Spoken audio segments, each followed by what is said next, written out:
When the Prophet ﷺ moved to Medina, migrated to Medina after 13 years of preaching Islam in Mecca, there were a few things on the top of his mind. One of the primary concerns and objectives of the Prophet ﷺ after moving to Medina was that he needed to unify the people of Medina. Before he had moved to Medina, this place was called Yathrib. And the people of Yathrib were very divided.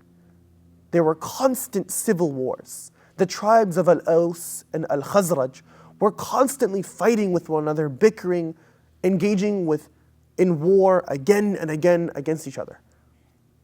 There were many complaints they had with one another. Blood money that had to be paid. Friends that had passed away. Brothers and sisters who had passed away. So there was a lot of hatred between these two tribes. They welcomed an external leader, the Prophet ﷺ, under the flag of Islam, knowing that he could bridge the gap between these two tribes, knowing that he could be the source of unification in Medina. The Prophet ﷺ understood that strength was not only in numbers, but strength was found when people unite under a singular message, and more specifically, the message of Islam, the message of Allah, the Quran. And people who previously hated each other, wanted to kill one another, from Al-Aws and Al-Khazraj, were now both becoming Muslim.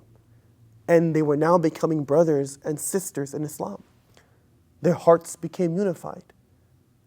And Allah in the Quran comments on this in Surah Ali Imran, ayah number 103. Allah subhanahu wa ta'ala says, وَاعْتَصِمُوا بِحَبْلِ اللَّهِ جَمِيعًا. All of you hold on to the rope of Allah altogether. The Quran, hold on to the Quran as a unified ummah. وَلَا تَفَرَّقُوا. Do not divide yourselves. Do not split apart. Do not split the community.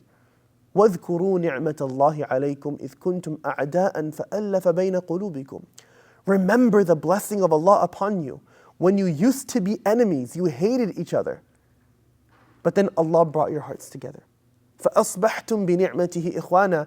And through the blessing of Allah, you became brothers and sisters in faith. وَكُنْتُمْ عَلَى شَفَا حُفْرَةٍ مِّنَ النَّارِ فَأَنْقَذَكُمْ مِنْهَا. You were at the edge. You were on the precipice. You were so close to falling into Jahannam. فَأَنْقَذَكُمْ مِنْهَا. But then Allah rescued you. كَذَلِكَ يُبَيِّنُ اللَّهُ لَكُمْ آيَاتِهِ لَعَلَّكُمْ تَهْتَدُونَ. That is how Allah clarifies His signs for us, so that we may be guided. The strength of our community has always been when we are unified. This Ramadan and every Ramadan, Muslims from all walks of life come together in the same masjid. Someone who is very practicing, someone who is trying to resuscitate their relationship with Allah. Someone who is Desi, someone who is Arab. Someone who's from India, someone who is from Pakistan. People from all over the world are coming together in the same space. And one of the ways that we often remove the blessings of Ramadan and reduce the value of our worship is that we get into disagreements, we get into fights, arguments over petty things in Ramadan. And we split and we divide.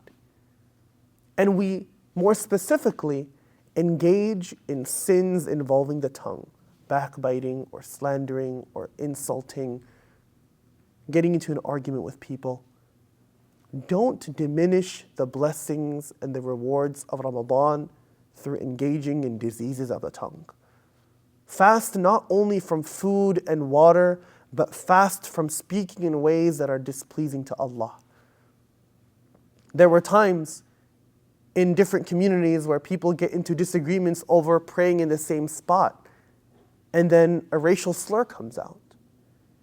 There are times in the community where someone comes to the masjid and someone who's more regular in the masjid makes them feel unwelcome. These are not things that should happen in our community this Ramadan. Focus on holding on to the Quran altogether. وَاعْتَصِمُوا بِحَبْلِ اللَّهِ جَمِيعًا. Hold on to the Quran together. Come to Taraweeh together. enjoy the Quran together, and leave the gathering unified in your heart and unified in your practice.